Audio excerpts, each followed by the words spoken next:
4장 10절부터 17절까지 출애굽기 4장 10절로 17절 볼륨 조금만 더 올려주세요. 출애굽기 4장 10절로 17절. 네, 제가 한 절 여러분이 한 절 마지막 17절 말씀 같이 합니다. 모세가 여호와께 아뢰되 오 주여 나는 본래 말을 잘하지 못하는 자니이다. 주께서 주의 종에게 명령하신 후에도 역시 그러하니 나는 이 입이 뻣뻣하고 혀가 둔한 자니이다.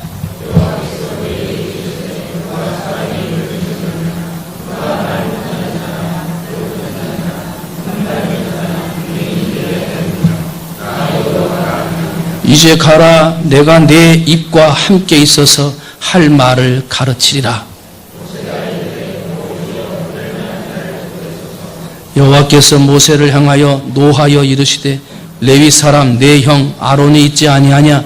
그가 말 잘하는 것을 내가 아노라. 그가 너를 만나러 나오나니 그가 너를 볼 때에 그의 마음에 기쁨이 있을 것이라.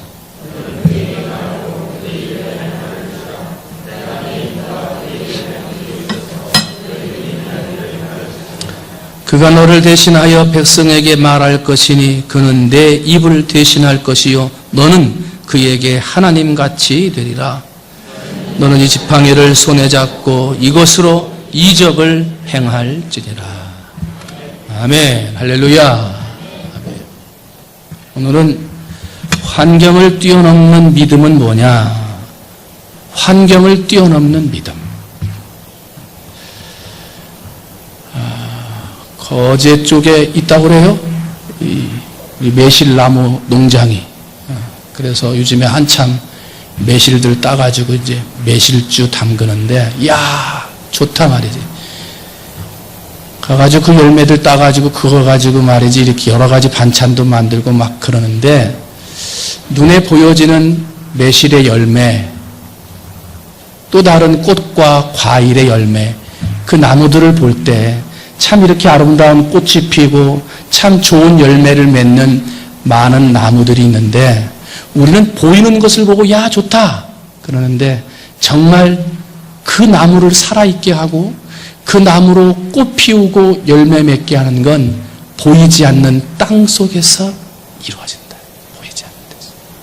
이 뿌리가 깊이 뿌리를 내리고 아무리 바람이 불어도 나무가 흔들리지 않도록 딱 잡아주고 땅 속에서 있는 습기하고 영양분을 뽑아가지고 쫙 올려서 위로 올려줘야, 물론 그 위에 햇볕도 내리고 광합성 작용도 해야 되는, 또 뭐 꽃들은 가서 어떤 것들이 매개체가 가서 이렇게 옮겨주는 뭐 여러 가지 일들도 해야 되지만, 정말 중요한 가장 기본적인 것은 보이지 않는 땅 속에서 이루어진다.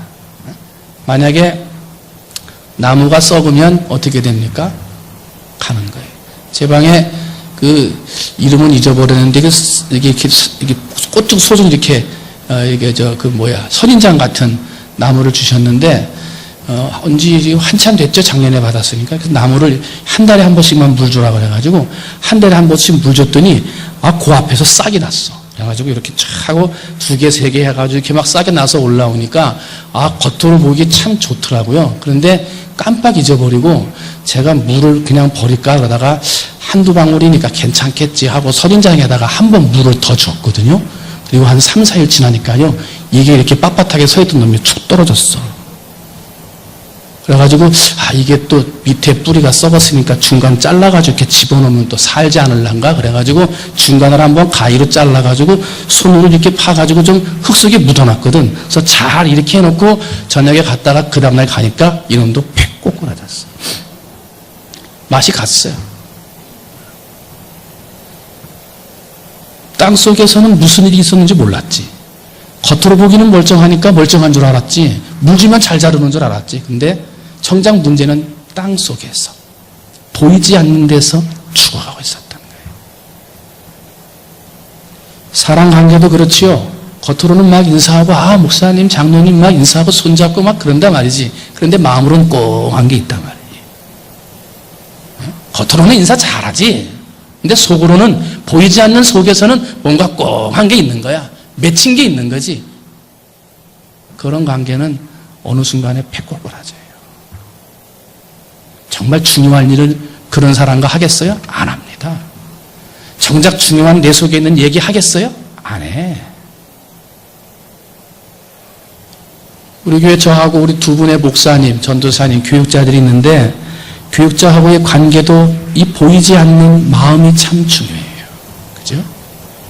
겉으로는 목사님이라고 인사하고 이렇게 막 하지만은 만약에 그럴 분들은 안 계시지만 뒤에 가가지고 뭐 설교가 그러냐 말이지. 사람이 그러냐 말이지. 혹시라도 마음으로 그런 마음들을 가지고 인사한다면 그 인사가 과연 마음을 움직이고 그런 교육자들의 설교를 들으며 과연 보이지 않는 영적인 세계가 자랄 수 있겠느냐. 절대 못 자란다. 절대 못 자라지. 겉으로는 교회가 그럴듯해 보이고 성도들이 많이 모이고 오늘도 점심때 목사님들이 모임이 있어서 잠깐 나가서 같이 식사하고 얘기하는데 뭐 목사님네는 몇 명 모여요? 주일학교는 얼마나 모입니까? 막 그런 거 물어봐요. 그래서 그런 게 뭐게 중요해서 자꾸 물어보시냐고. 겉으로 보이는 그럴듯해 보이는 교회와 교인 수를 가지고 있다 하더라도 그 속에 보이지 않는 영적인 뿌리가 교육자를 중심으로 잘 얽혀져 있으면 하나님이 주시는 영적인 은혜가 쫙 올라가서 좋은 열매, 더 좋은 아름다운 꽃들을 피우게 될 것이지만 그러나 그냥 교육자나 나나 똑같은 사람인데 혹시라도 교육자에 대한 그런 깊은 마음의 신뢰가 없이 나이가 어리니까 말이지. 온 지 얼마 안 돼서 참 모르니까 말이지. 혹시 그런 마음으로 교육자를 대한다면 그 말씀의 은혜가 되겠느냐?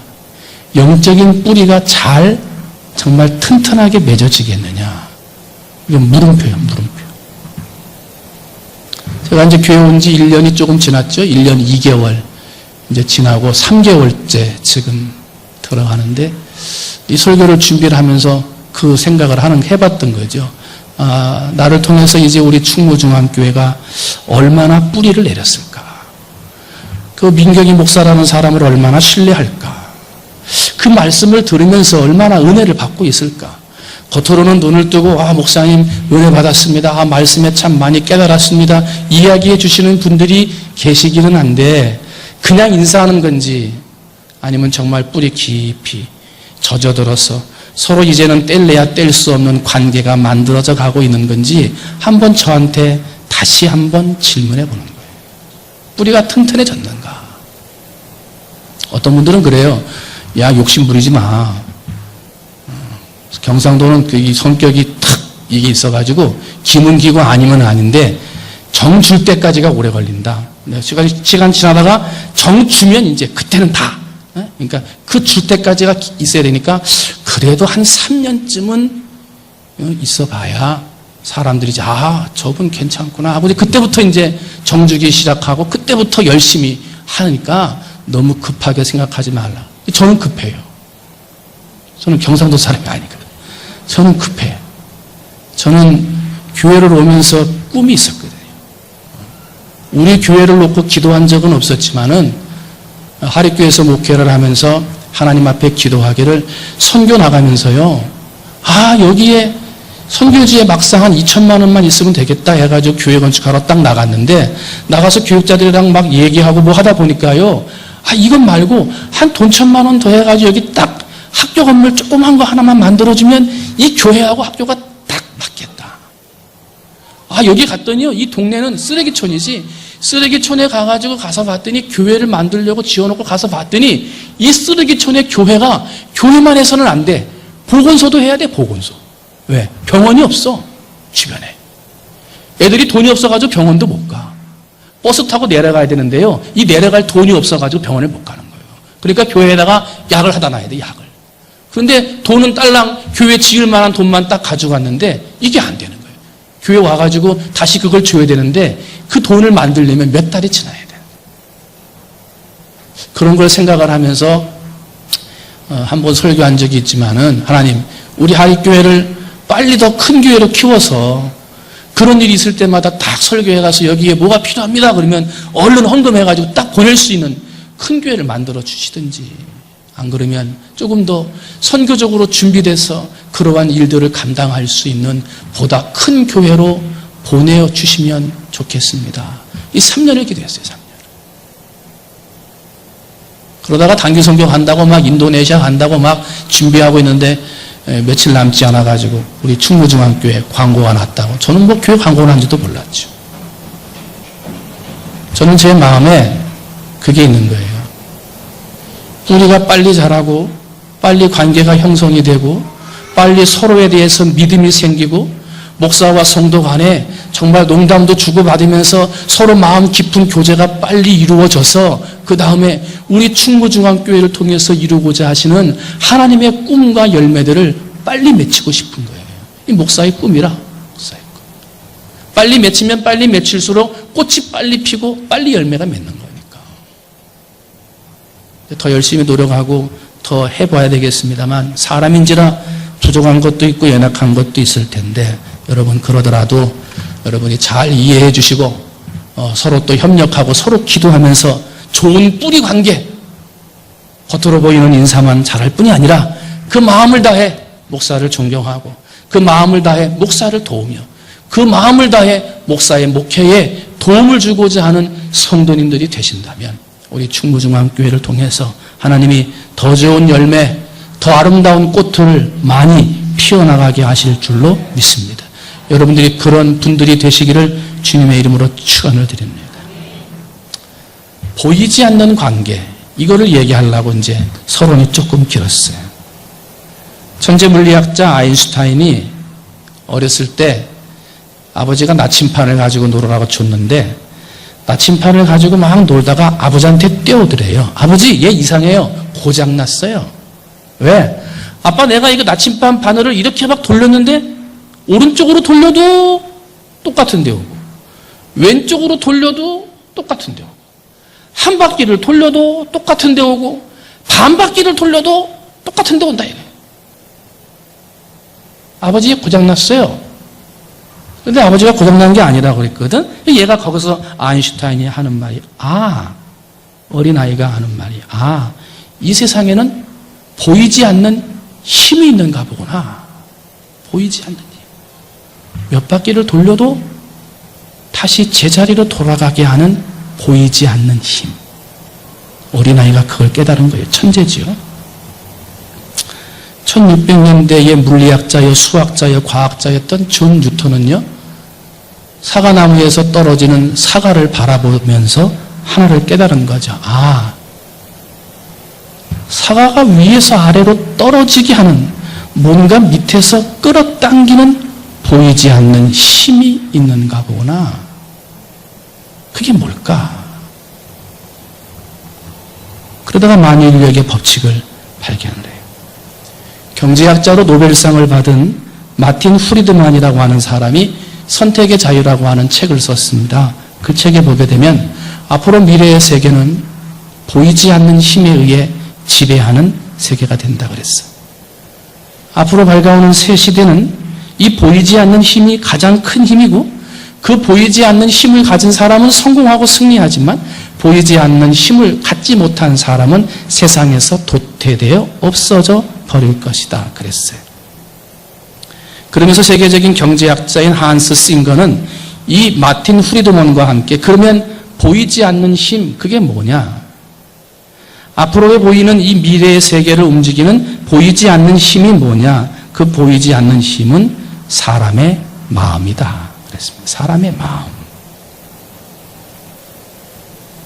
마음은 우리 눈에 보이지 않는데 사람이 문거를 만들 때 어떠한 마음을 가지고 만들고 물건을 팔 때 어떠한 마음을 가지고 물건을 팔며 사람들과 관계를 할 때 그 마음의 깊이가 어떠한 마음을 가지고 사람과의 관계를 하느냐. 이 한스 싱거라고 하는 사람들은 어떠한 마음들을 했냐면요.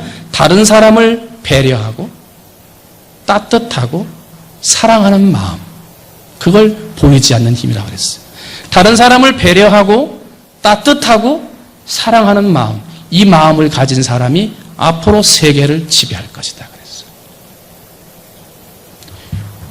기계를 잘 만드는 사람, 뭐 발명을 잘하는 사람, 기계 문명적인 눈에 보이는 것을 잘 만드는 사람들이 세계를 지배하는 것이 아니라 그 만드는 사람의 마음, 그 마음이 다른 사람을 배려할 줄 아느냐, 그 마음이 따뜻하냐, 사랑하는 마음으로 그 말을 하고 이런 걸 만드느냐, 그 마음을 어떠한 마음을 가지고 있느냐 하는 그것이 앞으로 세계에 필요한 보이지 않는 힘이다. 사람들은 그렇게 얘기했어요. 근데 저는 그 보이지 않는 힘에다가 하나를 더하고 싶어요. 사람의 보이지 않는 마음의 힘이 세계를 지배하고 앞으로를 이끌어간다 했는데 우리의 마음을 움직이는 분이 있다. 우리의 마음을 변화시키고 도저히 변화되지 않을 것만 같은 사람의 마음을 꼬꾸라틀어서 변화시키는 그분이 계시다. 때문에 정말 우리에게 보이지 않는 힘은 곧 하나님의 힘이다. 하나님의 힘. 어쨌거나 앞으로 세계는요, 이 보이지 않는 마음이 준비된 사람.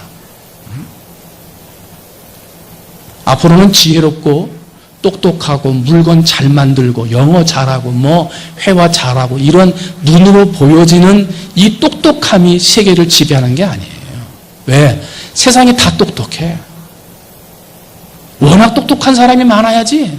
그런데 그 똑똑한 사람들이 보이지 않는 마음이 부족한 거예요. 어떤 사람은 사랑이 부족하고 어떤 사람은 배려심이 부족하고 어떤 사람은 따뜻한 마음이 부족한 거예요. 그래서 조금은 똑똑하지 못해도, 조금은 재능이 없어도, 조금은 만드는 재주가 없어도 그 똑똑한 사람들을 야, 그렇게 하면 안 되지.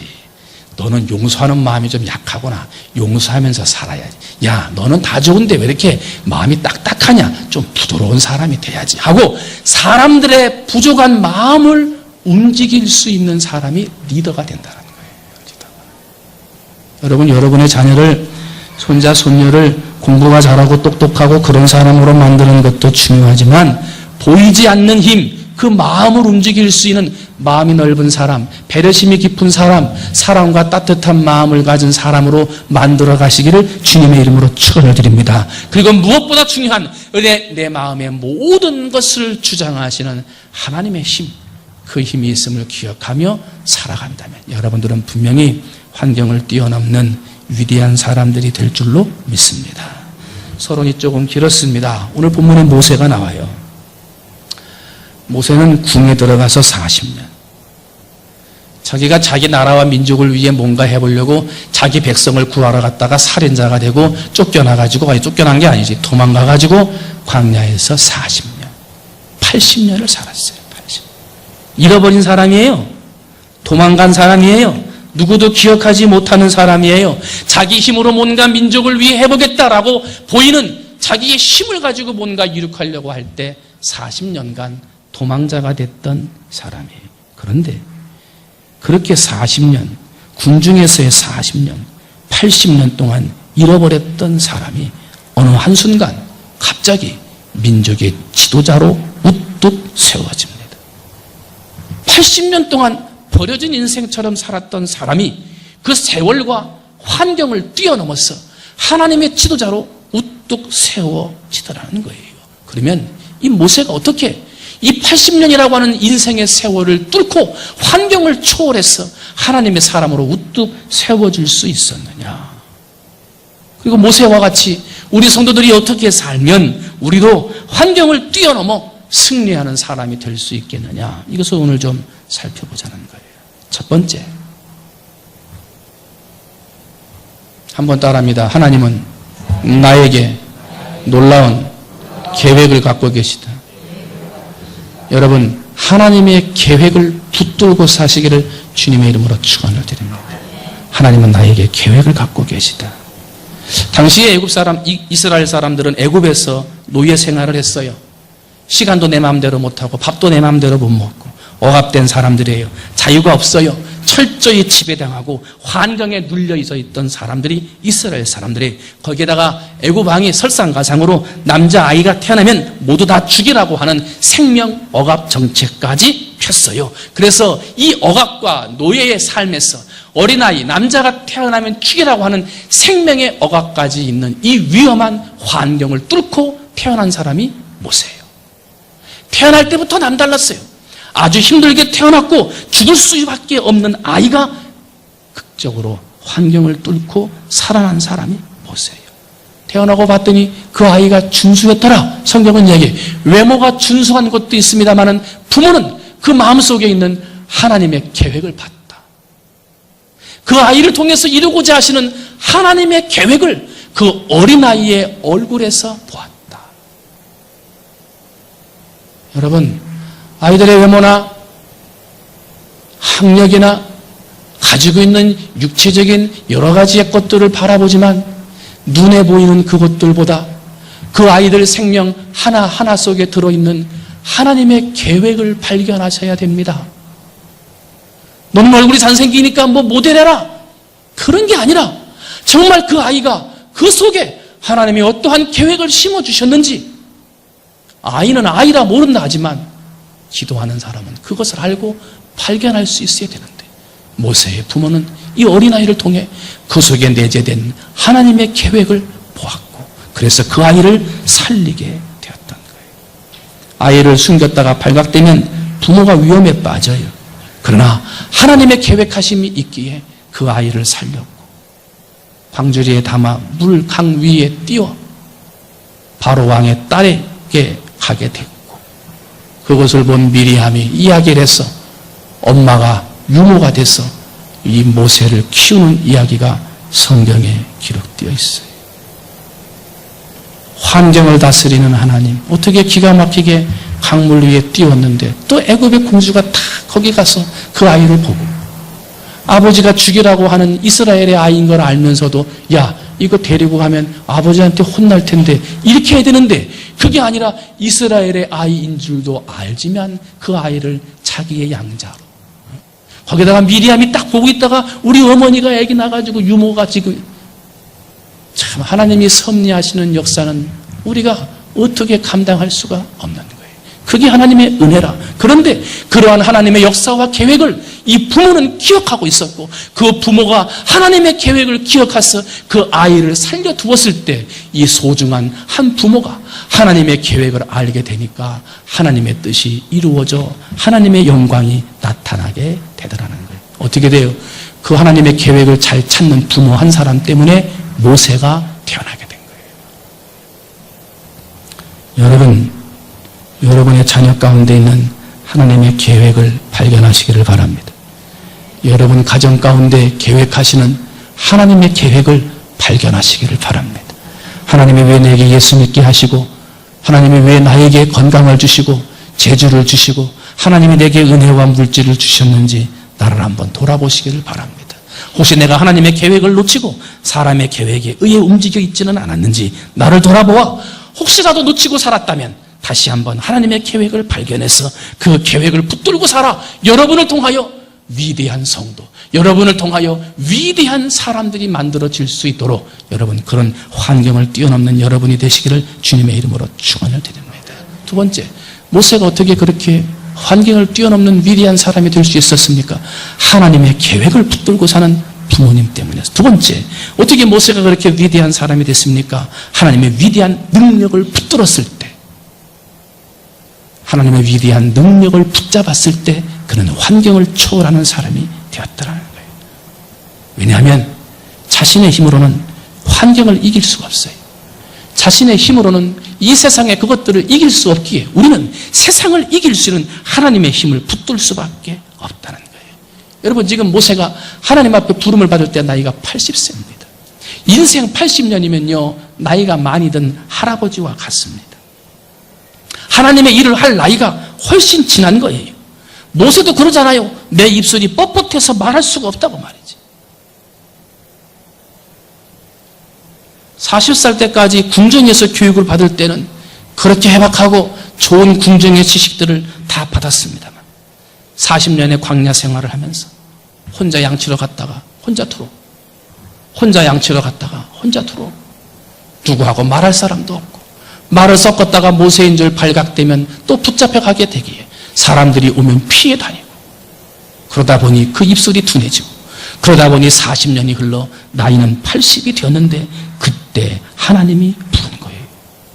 사람들이 볼 때는 좀 일찍 부르시지, 변화시켜서 쓰시려면 좀 더 젊었을 때 부르시지 하고 말할 수 있겠습니다만은, 그러나 모세를 부르신 하나님의 뜻이 거기에 있으니, 모세야, 네가 앞으로 이 가나안 땅으로 이끌어가는, 이 출애굽을 해서 이스라엘 백성을 이끌어가는 모든 것은 너희의 힘으로 하는 것이 아니라 나의 힘으로 하는 것이니라. 행여나 젊어서 하거나 행여나 힘이 쌓였을 때는 내가 지혜롭고 내 힘으로 이렇게 이끌어왔노라고 이야기할까 두려워. 하나님은 인간적으로 불가능해 보이고 인간적으로 어려워 보이는 그때 모세를 불러서 내가 함께하여 모든 것이 가능하고, 너희가 이것을 나갈 수 있는 것은 너의 능력으로 하는 것이 아니라 나의 능력으로 하는 것이다. 그것을 알리기 위해 모세를 그때 부르신 거예요. 때문에 인간에게는 불가능해 보여도 하나님에게는 모든 것이 가능합니다. 여러분, 지금 내가 뭘 잘 못하고 연약하고 나이가 있고 목사님 하나님한테 뭐 봉사하고 뭐 하기가 내가 지금 연약해서 힘이 없고 말이지. 아니에요. 하나님의 일은 내 힘으로 하는 게 아니라 누구의 힘으로? 하나님의 힘으로. 내 능력으로 하는 게 아니라 누구의 능력으로? 하나님의 능력으로 하는 거예요. 내 마음으로 하는 게 아니라 하나님의 은혜로 하는 거예요. 여러분이 이 밤에 남들은 편하게 쉬고 앉아서 쉬려고 할 때 나와가지고 있는 게 뭡니까? 이게 내 힘으로 나온 것 같아요? 아니에요. 하나님이 여러분의 마음에 은혜를 주셔서 감동으로 붙들어 이 자리에 세우신 줄로 믿습니다. 어제도 설교했습니다만 남들 힘들게 버는 그 돈으로 하나님 앞에 헌금하며, 여러분 왜 그렇게 할 수 있는 거예요? 이게 내 힘으로 가능한 것입니까? 아닙니다. 하나님이 내 마음에 감동을 주셔서 네가 해야지. 네가 해야지. 하나님이 은혜를 주셔서 하는 것 아니에요. 결국은 우리의 신앙생활은 내 힘으로 하는 것이 아니라 하나님의 힘으로 하는 것이고, 모세가 그렇게 환경을 뛰어넘는, 아니 80세에 무슨 일을 한다고 이해하고 간단 말이냐 할지 모르지만, 모세야, 네 힘으로 하는 것이 아니라 내 힘으로 하는 것이니라. 여러분 혹시라도 기도하면서 부딪히는 일들, 하나님 이건 내 힘으로 안 됩니다. 기도하고 기도한다고 하지만 해결되지 않는 일들, 1년을 넘어 2년, 3년, 몇 년을 기도해도 좋아 보일 것 같지 않고 나아질 것 같지 않은 어려운 일들, 기도의 제목들. 사랑하는 성도 여러분, 기도하는 것도 내 힘으로 하는 게 아니에요. 기도하는 것도 하나님의 힘으로 하는 거지.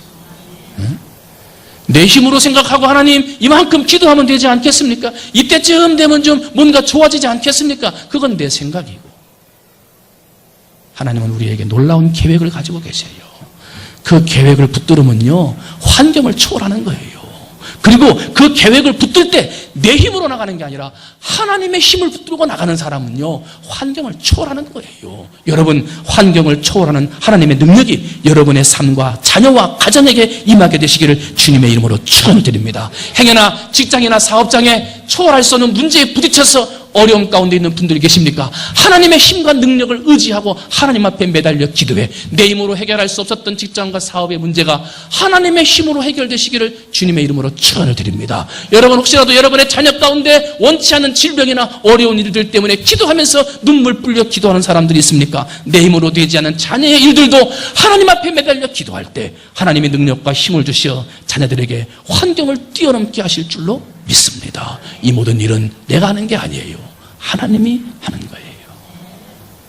내 속에 어떠한 환경이 와도 노예의 환경으로 누르고 남자가 태어나면 죽이라는 일로 눌러도 자기 힘으로 하려고 했다가 쫓겨가서 40년을 광야에서 살아 나이가 80이 돼서 모든 것을 다 포기할 수밖에 없는 그런 환경에 있어도 하나님은 하신다.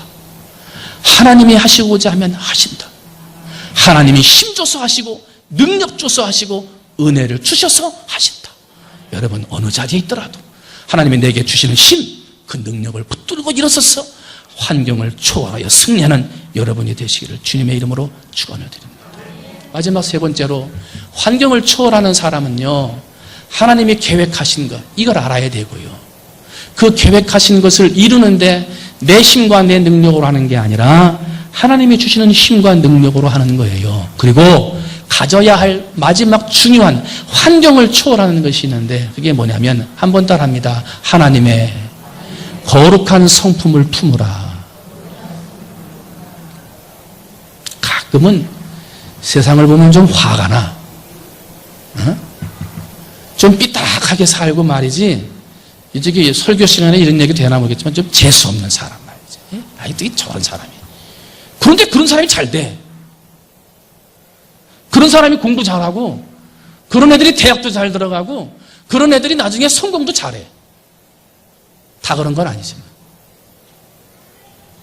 근데요, 그 성공이 한 번의 성공이 될지, 영원한 성공이 될지, 그 성공으로 그 영혼이 살지 죽을지, 그건 모르는 거예요. 때문에 환경을 초월해서 승리하고, 환경을 초월해서 영광을 얻는 사람이 되기 위해 하나님의 계획을 알고, 그 계획은 내 힘이 아니라 하나님이 주시는 힘으로 한다. 이 믿음을 가지고 하나님을 의지해 나가는 사람은 그 마음이 거룩해야 한다. 거룩해야 된다. 베드로후서 1장 4절. 이로써 그 보배롭고 지극히 큰 약속을 우리에게 주사 이 약속으로 말미암아 너희가 정욕 때문에 세상에서 썩어질 것을 피하여 신성한 성품에 참여하는 자가 되게 하려 하셨느니라. 그래. 신성한 성품은 하나님의 거룩한 성품. 환경을 뛰어넘는 믿음을 가졌던 모세, 민수기 12장 3절. 이 사람 모세는 그 온유함이 지면의 모든 사람보다 더하더라. 모세는요, 지혜로, 힘으로 이긴 게 아니에요. 하나님이 주시는 힘으로 이겼는데, 하나님이 주시는 힘을 받았던 모세는 늘 온유했다는 거예요. 민수기 12장을 보면 모세가 처한 위기 상황이 나옵니다. 모세가 지도자로 세워져 갈 때 아내를 맞이했는데 그 아내가 이방 여인이었습니다. 아내가 이방 여인이 된 걸 안 미리암과 아론, 그의 누이와 아론이 공격을 합니다.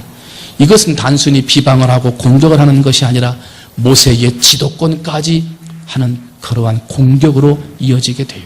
민수기 12장 2절입니다. 그들이 이르되 여호와께서 모세와만 말씀하셨느냐? 우리와도 말씀하지 아니하셨느냐? 하매 여호와께서 이 말을 들으셨더라.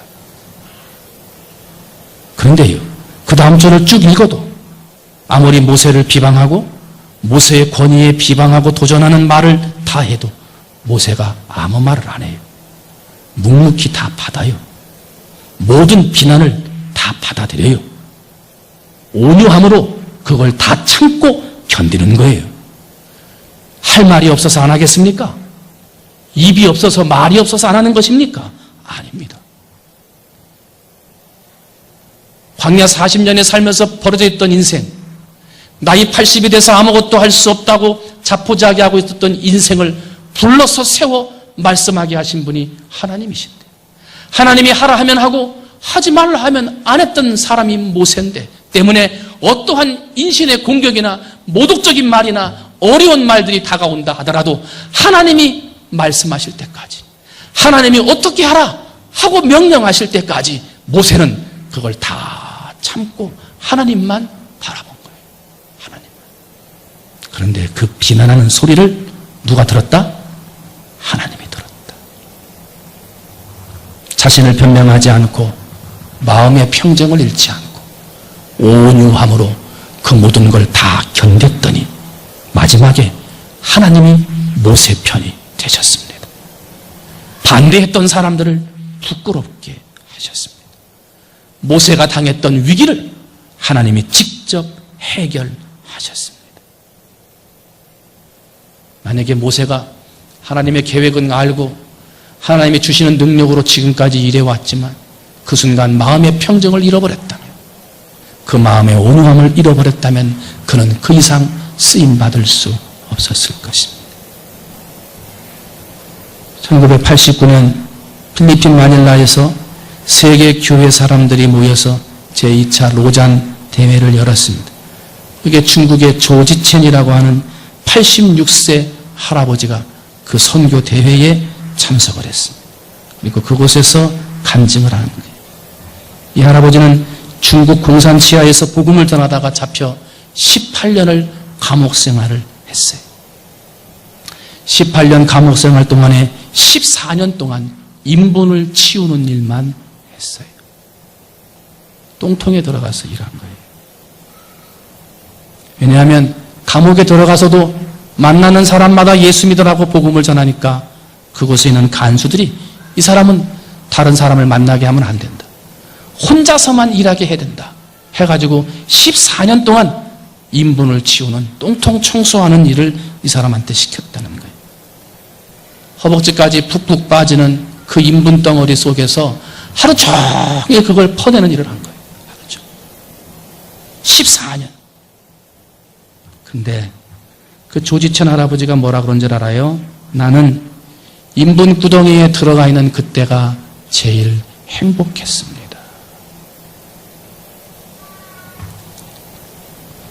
인분 구덩이에 들어가는 그 시간이 제일 행복했습니다. 감옥 안에서는 마음대로 찬송하고 기도할 수가 없는데 인분 구덩이 속에는 다른 사람도 없고 간수도 따라오지 않으니 그 통 속에 들어가면 거기가 천국이라 종일 큰 소리로 기도하고 찬송했어요.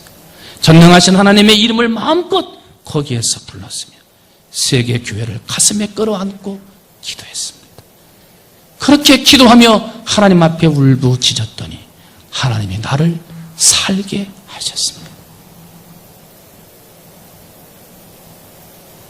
바울과 실라는 매를 맞은 깊은 감옥에서 하나님 앞에 기도하고 찬송함으로 감옥의 문이 열렸습니다.